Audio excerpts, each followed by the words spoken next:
फक्त हॉरर युनिव्हर्सपेक्षा adventurous universe, thrill universe असं म्हणायला हरकत नाही. पण हॉरर जे काही आहे ना ते सुद्धा खूप छान आहे. मी म्हटलं दादा मला बोलायचं आहे, मला भेटायचं आहे. आम्ही भेटलो. तो बोला ही स्क्रिप्ट आहे, हे कॅरेक्टर आहे आणि मी तुझ्याकडे बघून लिहिलेलं आहे, ह्याला नाही म्हणायचंच नाही. देवकीनंदन वासुदेवा की रॉबिनहूड हे सुद्धा असे दर्जेदार चित्रपट मला करायला मिळाले. सो तोच दर्जा या इथे तुम्हाला घवडकुंडमध्ये बघायला मिळेल. मल्टी स्टारर आहे ही मूवी आणि एक जो भाग जो आहे, जो त्याचा मेन हिरो आहे असं म्हणायला हरकत नाही, तो बघायचा असेल तर तुम्हाला घवडकुंड बघायला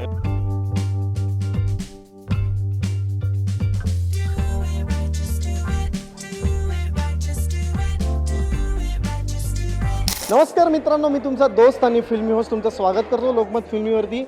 योग आला आहे अशा एका सिनेमाचा, ज्या सिनेमाच्या माध्यमातून आपल्या मराठीमध्ये प्रथमच हॉररचा युनिव्हर्स सुरू होणार आहे. हा युनिव्हर्स काय असणार आहे तो प्रीतम एस के पाटील आपल्याला सांगणारच आहे. पण ह्या सिनेमातले मुख्य कलाकार देवदत्त नागे आपल्यासोबत आहेत, त्यांचं आपण स्वागत करू लोकमत फिल्मीवर. खूप खूप स्वागत आहे लोकमत फिल्मीवर. आणि मला विचारायचं आहे की प्रीतम बरोबर काम करण्याचा आधीचा योग कसा, म्हणजे जुळून येत नव्हता, तो ह्या सिनेमाच्या माध्यमातून कसा नेमका जुळून आला? काय होतं की आमची मैत्री होती ती खूप होती. अगदी 99% आमची मैत्री झाली होती. पण ते 100% झालं आणि मला त्या मैत्रीचं घबाड एक्झॅक्ट त्याच्याकडनं मिळालं. कसं आहे, प्रीतम आणि आम्ही खूप वर्षापूर्वीपासूनचे मित्र आहोत. त्याचे एक प्रोजेक्ट्स येत होते वगैरे. पण मी एवढं सिलेक्टेड स्वतःला ठेवतो ह्या बाबतीत का, तर एकावेळी एकच प्रोजेक्ट करायचा आणि नीट त्याच्यावर कॉन्सन्ट्रेट करायचं. आणि त्याच्यातच त्यांनी आम्ही जेव्हा क्रिकेट खेळत होतो, सेलिब्रिटी क्रिकेट लीग होतं, तो फिल्डिंग करता करता प्रीतम मला म्हणाला की दादा आपल्याला एक प्रोजेक्ट करायचा आहे. म्हटलं प्रीतम करूया आपण. पण दुर्दैवाने तो प्रोजेक्ट होऊ घातला नाही. आम्ही तो करणार आहोत कारण तो बराच खर्चिक आहे वगैरे ते आहे. आणि त्याच्यानंतर दुसरा प्रोजेक्ट त्यांनी मला सांगितलं आपण हा करूया, एक कॅरेक्टर असं असेल ते करता येईल का वगैरे. मी म्हटलं की नाही प्रीतम, मी हे कॅरेक्टर नाही करू शकत.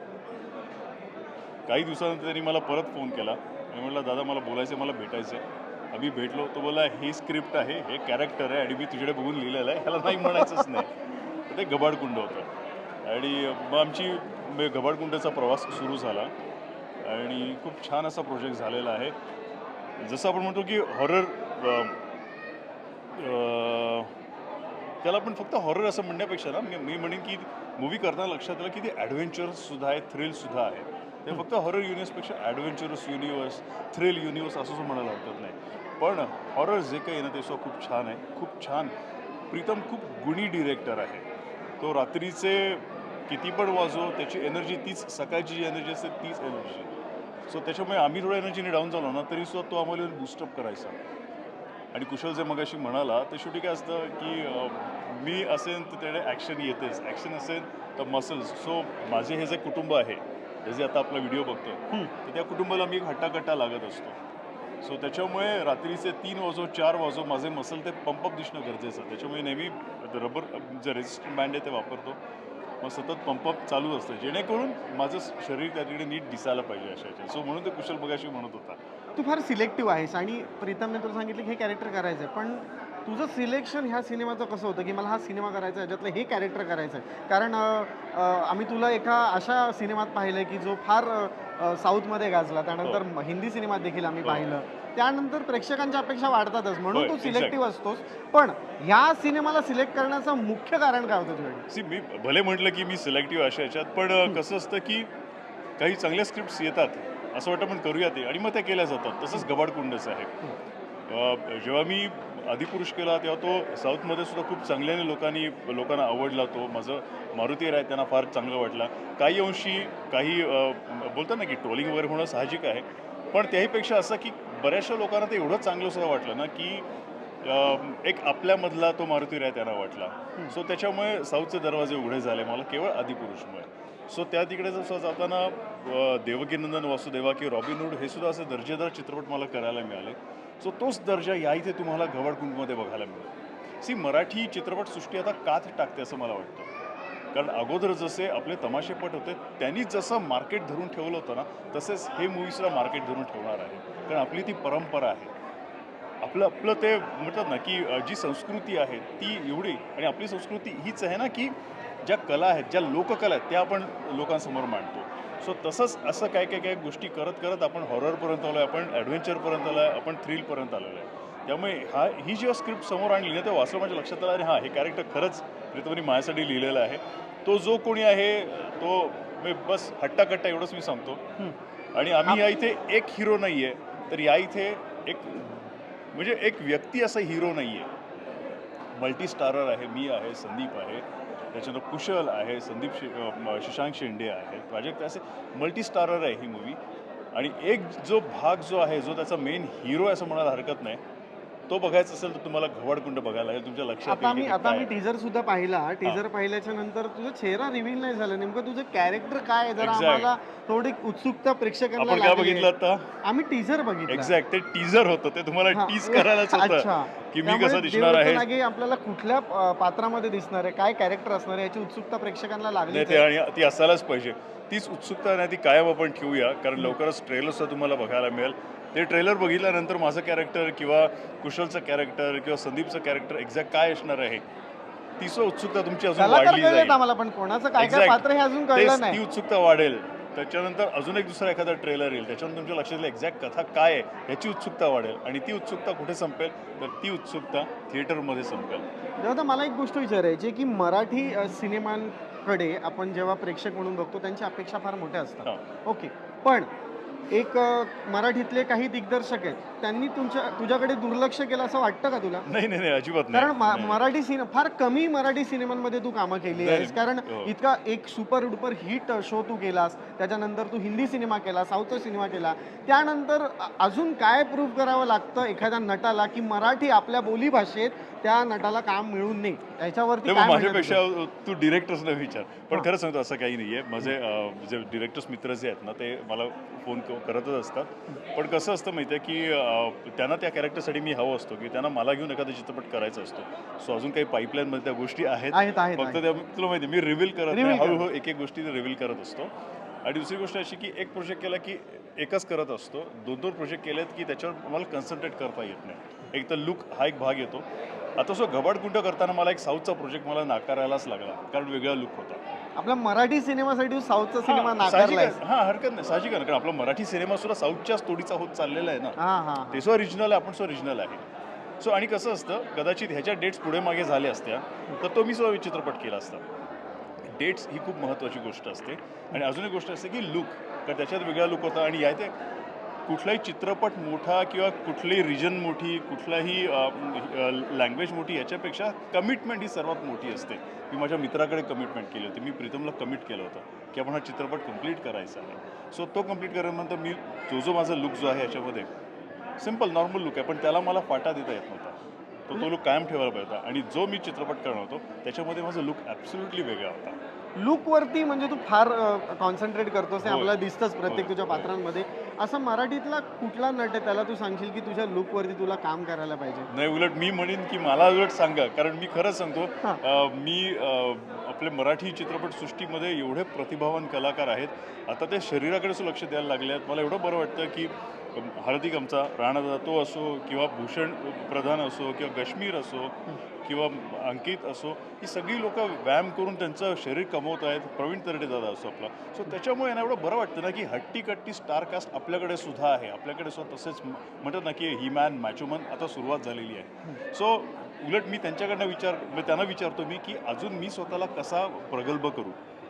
कसं असतं, एखादा डिरेक्टर एखाद्या आर्टिस्टला बोलवतो, सो त्याच्यासमोर ते कॅरेक्टर असतं. ते कॅरेक्टर त्याला परफेक्ट वाटलं त्या ह्या आर्टिस्टसाठी तर तो बोलवतो त्याला. तसं मला सुद्धा काही लोक बोलवतात, पण नेमका डेटचा कधी कधी प्रॉब्लेम येत असतो. आणि एक प्रोजेक्ट असे आहे. पण आता बरीच विचारणा होते त्याला. आता म्हटलं ना की काही दिवसांनी बघायला मिळेल एवढं पण प्रकार आहे. असे तुझ्यासारखे बिल्ड असलेले जे कलाकार आहेत, आपले मराठीतले अभिनेते आहेत, असे कुठले 5 कलाकार आहेत की त्यांचा मिळून एखादा सिनेमा असावा? आपण ही ज्याच्यामध्ये- आयडिया खरंच चांगली आहे. हां. मला वाटतं की असे काही कलाकार एकत्र येऊन आपण काही चित्रपट करायला खरंच काही हरकत नाही. कदाचित असं वाटतं की हा व्हिडिओ कदाचित कुठला तरी नक्कीच एखादा डिरेक्टर मित्र बघेल हो. किंवा प्रतिभावान डिरेक्टर बघतील आणि त्यांच्याच डोक्यात येईल की हां, आपण सुद्धा तेलुगूच्या तोडीचा किंवा साऊथच्या तोडीचा किंवा बॉलिवूडच्या तोडीचा असे आमच्यासारख्या हट्टाकट्टांना घेऊन काहीतरी कोण action असतील ते movie- 5 कलाकार? कोण असतील तुझ्या मी मते? असेल, हा. हार्दिक असू शकतो, ओके. त्याच्यानंतर भूषण असेल, कारण भूषणचं खूप छान स्ट्रक्चर आहे. प्रवीण दा आपला प्रवीण तरडे, कारण त्याचं सुद्धा खूप छान स्ट्रक्चर त्यांचं झालेलं म्हणजे आहे. आरा खतरनाकच असतं. खरंच तो सुद्धा खूप छान. त्याच्यानंतर आता बरीच लोक आता हळूहळू व्यायाम करायला लागले. एक नाव राहिलं. हां. अमित भानुशाली सुद्धा आहे. काही बरीच नावं आहेत. अमित भानुशाली सुद्धा आहे. त्याच्यानंतर अजून इनफॅक्ट मी तर बोलतो आपल्या इथे आपल्या ज्या हिरोईन्स आहेत ना ॲक्ट्रेस त्यासुद्धा रेग्युलर वर्कआउट करायला लागलेल्या आहेत. सो त्यांना सुद्धा घेऊन जसं फक्त हिरो किंवा माचो माणूस फक्त हिरो असं म्हणू शकतो त्याशिवाय हिरोईनसुद्धा कितीतरी अशा जणी आहेत की ज्या रेग्युलर वर्कआउट करतात, ज्यांनी स्वतःला खूप सुडोल नीट ठेवलेलं आहे. माधवी निमकर आहे, तिच्यासारखं फिटनेस तर मी खरंच हॅट्स ऑफ करतो तिला. ती बऱ्याच जणी आहेत. मी आता सुद्धा ज्या लोकांना मी स्क्रीनवर बघतो ना त्यांचा फिटनेस बघून एवढं बरं वाटतं की कधी कधी ते माझ्यासाठी इन्स्पायरेशनल ठरतात. मी तुम्हाला म्हणतोच ना की मी त्यांना त्यांनी काय विचारावं की अशाने मीच त्यांना विचारतो की यार तुम्ही एवढा फिटनेस ठेवता तर मला सुद्धा ठेवायला पाहिजे. घबाडकुंडसाठी काय डाएट प्लॅन असायचा तुझा? घबाडकुंडसाठी काय डाएट प्लॅन असायचा की काहीच नाही. मी रात्री खोटं आम्हाला कळलंय, हे आम्हाला माहिती आहे. नाही मी खरंच मी अजून हे मॅगी वगैरे खाणं हे फार दुसरी गोष्ट आहे. पण कुशाला बोलू आपण खरंच कुशाला बोलू. फक्त मी एक आहे मी सध्या जी मी नूडल्स जे आहेत ना नूडल्स मी आता मिलेट नूडल्स ज्या नाचणीच्या नूडल्स आहेत त्या खातो. त्या एक मला एक ब्रँड मिळालं खूप छान असतात, त्या पौष्टिक असतात ते, त्याच्यामुळे अपायसुद्धा काही होणार नाही. आणि ऑफकोर्स नूडल्स वगैरे खूप फारशा खाल्ल्या जात नाहीत. असंच रात्री अपरात्री मजा म्हणून भूक लागली की लगेच आपण ते करतो.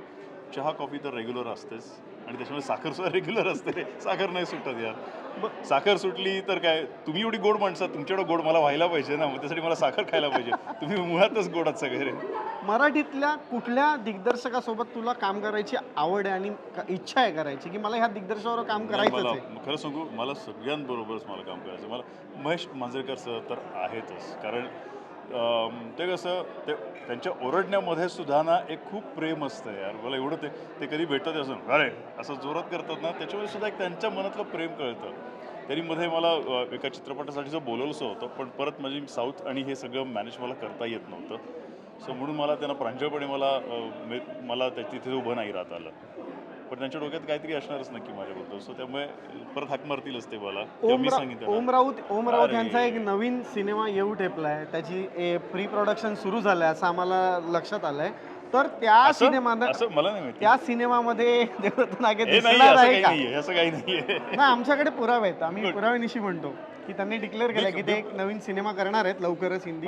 तर त्या सिनेमामध्ये देवदत्त दादा दिसणार आहेस का? कसं माहिती आहे माझ्यासाठी डिरेक्टर ओम राऊत सर हे एक व्यक्तीचं इमोशन आहे यार. असली इमोशन आहे ते. म्हणजे मी आदिपुरुष शूटच्या वेळी सुद्धा जेव्हा इमोशनल मुवमेंट असायचं ना की मी फक्त ते बघितलं ना की मला भरून यायचं की अरे ही व्यक्ती माझ्यावर त्यांनी एवढा मोठा विश्वास टाकला आहे त्याच्यासारखी भावना प्रभास आणि हो एक्झॅक्ट प्रभासच्या बरोबर कृती सानंदेच्या बरोबर त्यांनी माझ्यासारख्या मुलाला त्याने उभा केला.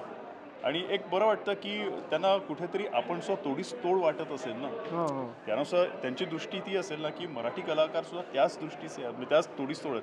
म्हणून तर त्यांनी शरद केळकरला छत्रपती शिवाजी महाराजांची भूमिका दिली आणि तो त्याच्यामध्ये एवढा परफेक्ट. तानाजीच्या वेळीची गोष्ट खरंच सांगतो की जेव्हा शरद पहिल्यांदा समोर आला ना आणि कसा दिसतोय मी छत्रपतींच्या वेशात, मी म्हटलं शरद आज तुला ना मिठी नाही तुला ना मुजरा करायची इच्छा होते, तू राजा वाटतोस. सो एवढं कारण म्हणून म्हटलं की डिरेक्टर ओम राऊत सर त्यांची जी दृष्टिकोन आहे तो जबरदस्त आहे. तो पुढचा विचार करतात ते म्हणून. सो त्यामुळे माझ्यासाठी ते इमोशन आहे. मग ह्या सिनेमात तू असणार आहेस का? काय वाटतं तुला? बघू माझे इमोशन्स काय म्हणतात ते. आणि शेवटी कसं आहे माहिती आहे काही गोष्टी गुलदस्त्यात असलेल्याच बऱ्या असतात. सरप्राईज एलिमेंट ठेवायलाच पाहिजे. सरप्राईज आहे. पण मग आता घबाडकुंड ह्याविषयी आम्हाला थोडं जाणून घ्यायला आवडेल की काय असणार आहे तुझी भूमिका आणि प्रीतमने कशा पद्धतीने तुझ्याकडून काम काढून घेतलंय. तू म्हणालास की तो फार गोड बोलतो म्हणून, कसं गोड बोलून नाही तुझ्याकडून काम काढून घेतलंय? म्हणजे क्रिकेटच्या वेळेला तुला विचारलं किंवा बॉल वगैरे सुटला होता, अरे बॉल सुटला मग जाऊ दे विचारतो तू बोलशील ना सॉरी मग ठरवलं की आता एक रोल आहे करशील का? तर मला तर खरंच मला प्रीतमची खरंच खूप आठवण येते. जसं माझा हा मित्र माझ्याकडनं कसे उत्तरं काढायला बघतोय तसंच प्रीतम आमच्याकडे काम काढायचा. पण मला ती सवय झाली आहे की प्रीतम जसं काम काढायचं ना तसं आता मी ठरवलं उत्तरं मात्र द्यायची नाहीत. नाही पण तू खूप भारी माणूस आहेस, तू खूप भारी कलावंत आहेस आणि तू आणि मला एक विचारायचं आहे की घबाडकुंड ह्या सिनेमामध्ये तुझ्या आवडीचे कलाकार कोण आहेत? अरे खरं सांगू नाही ह्याचं उत्तर हवंच आहे आम्हाला. खरं सांगतो मी आणि संदीपनी एकदा फिल्मफेअर अवॉर्ड फंक्शनमध्ये आम्ही फक्त अशी स्क्रीन शेअर केली होती फोटो काढण्यासाठी आणि तेव्हाच म्हटलं होतं संदीप यार मला तुझ्यावर काम करायचं कधी आपण एकत्र काम करू. गबाडकुंडमध्ये आम्ही एकत्र आहोत. कुशल आणि मी तर आम्ही कधीपासूनचे मित्र आहोत. म्हणजे मी पहिलं एकच नाटक केलं, सो तेव्हापासून कुशल माझा मित्र आहे.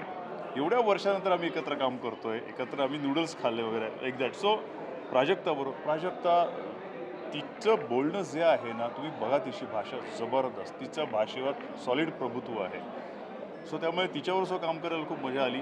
आमची जी छोटीशी जी आहे, सो ती छोटीशी जी त्याच्यामध्ये तिने जे कॅरेक्टर केलं आहे, ते कॅरेक्टरचं एवढं चपखल तिने बसवलं आहे ना, की तिच्यावर सुद्धा माझे काही सीन आहेत ना, फार बरं वाटलं मला. ओव्हरऑल सगळं म्हटलं ना, की हे सगळे मित्रमैत्रिणी एकत्र आहेत ना, खरं सांगतो तुला घरी आल्यासारखं वाटलं. कारण जेव्हा एखादा आपण साऊथचा मूवी करतो ना, तेव्हा सेटवर किंवा काय ते प्रेमाने बोलत असतात, पण लँग्वेज आहे ना ती वेगळी असते ना रे. ती आत्या असते, ती मावशी असते. म्हणजे आपण आपली आई जेव्हा असते ना, ते आपल्याला एक वेगळं रिलॅक्सपणा असतो, एक वेगळं आपल्याला प्रेम असतं, तसं या इथे आहे. सो त्यामुळे ह्यांच्याबरोबर गप्पा गोष्टी करताना मजा जबरदस्त जमायला लागली. टीजर बघून आम्हाला उत्सुकता वाढलीच आहे, पण हा. एका भाषेत जर प्रेक्षकांना सांगायचं झालं काय आहे गबाडकुंडाचं, काय सांगशील? घबाडकुंड एक जबरदस्त ॲडव्हेंचरस थ्रिल हॉरर असं रोलर कोस्टर आहे. जसं बाकीच्या मूवीज म्हणतात तसं खरंच रोलर कोस्टर आहे. पुढे काय होईल, कसं होईल, ह्याची मजा जी आहे ना, ती तुम्ही थिएटरमध्ये जाऊन बघा. सुपर धमाल आहे. आणि ह्या युनिव्हर्सचं ओव्हरऑल कॉन्ट्रॅक्ट झालंय का नंतर परत कास्टिंग होणार आहे? बहुतेक मला वाटतं की माझी सगळी हिस्ट्री, सिव्हिक्स, जिओग्राफी एकाच याच्यामध्ये त्याला काढायची आहे. नाही म्हणजे सांगितलं, प्रीतमने आम्हाला सांगितलं की युनिव्हर्स आपण करणार होतो, त्या आपण प्रत्येक universe युनिव्हर्स मध्ये असणार आहेस का तू? काय बोलणं झालंय बघू, कशा? समजा माझं काम प्रीतमला आवडलं असेल तर प्रीतम मला नक्कीच घेईल. समजा मी त्या कलाकार प्रीतमला वाटलो तर मला नक्कीच आम्हाला जितकं माहिती आहे दादा की तू आपली एक जागा अशी कोरून जातोस ना की ते कोणी मिटवू शकत नाही, त्यामुळे तू असणार आहेस असं आम्हाला वाटतं, पण आम्हाला तुझ्याकडून ऐकायचं. नाही, म्हणूनच म्हटलं की मी तेच सांगतो की समजा मी प्रांजळपणे सांगतो, समजा माझं काम प्रीतमला आवडलं असेल, माझं परफॉर्मन्स किंवा मी जो काय आहे तो माझ्या ऑडियन्सला आवडला, तर प्रीतम नक्कीच मला परत हाक मारेल. त्यामुळे आता या सिनेमाची उत्सुकता लोकांना लागली. किती तारखेला हा सिनेमा भेटायला येणार आहे? 19 जूनला येतो. 19 जूनला येतोय. 19 जूनला येतोय मस्तपैकी. 19 जून 2026ला आपण सगळेजण थिएटरमध्ये असणार आहोत. मीनवाईल टीजर येणार, अजून ट्रेलर येणार आहे, लुक रिव्हील व्हायचं आहे, बऱ्याच आपल्या अजून गाठीभेटी होत राहणार आहेत. त्यामुळे आता इथपर्यंत आम्हाला जितकं तू सांगितलं तेवढं प्रेक्षकांना अजून उत्सुकता वाढलेली असेल होय. असं मला ती वाटतं. उत्सुकता अशीच ठेवा. एक जसं जसं तुम्हाला टीजर येत राहील, जसं जसं तुम्हाला ट्रेलर येत राहील, फर्स्ट लुक रिव्ह्यू येतं, तुमची उत्सुकता आज वाढत जाईल. आणि थँक्यू सो मच अरे, लोकमत खूप फिल्मी सोबत गप्पा मारण्यासाठी. अरे, आणि always येत्या रे. 19 जूनला 19 जूनला आपण 2026 घबाडकुंड बघूया. खरंच एक, आणि मैत्रीचा घबाड असंच कायम राहू दे, बस बाकी काही नाही. आणि आपलं हे प्रेमाचं घबाड कायम राहू दे. लोकमत फिल्मीशी मैत्रीचं घबाड. लोकमतशी तर म्हणजे जे प्रेमाचं घबाड जे आहे ना, ते फार अगोदरपासून आहे रे. म्हणून खूप जुने मित्र आहेत, ते सुद्धा आता प्रमोशन त्यांना मिळालं वगैरे, खूप बरं वाटतं. सो हे तर राहणारच आहे कायम. पण आमचं जे आहे ना, माझे ऑडियन्सचं जे आमचं प्रेमाचं जे घबाड आहे ना, ते कायम राहू दे बस. थँक्यू सो मच लोकमतशी गप्पा मारण्या धन्यवाद लोकमत रे. फिल्मीशी गप्पा मारण्यासाठी. काय चुकलं असेल तर माफ करा रे, मला नाही बोलता येत नाही असं. नाही, खूप खूप छान बोललास तू. आणि आम्ही नक्कीच सर्व प्रेक्षक उत्सुक आहेत. 19 जूनची वाट बघतायत Right. सगळेजण. आणि हा, नक्कीच 19 जूनला आपण खरंच आपण सगळे थिएटरमध्ये जमूया, है ना. आणि काही चुकलं असेल तर please, I am so sorry, मला नाही बोलता येत ते. थँक्यू सो मच लोकमत फिल्मीशी गप्पा सो मारण्यासाठी. Sweet. Thank you thank you so so much. Thanks रे.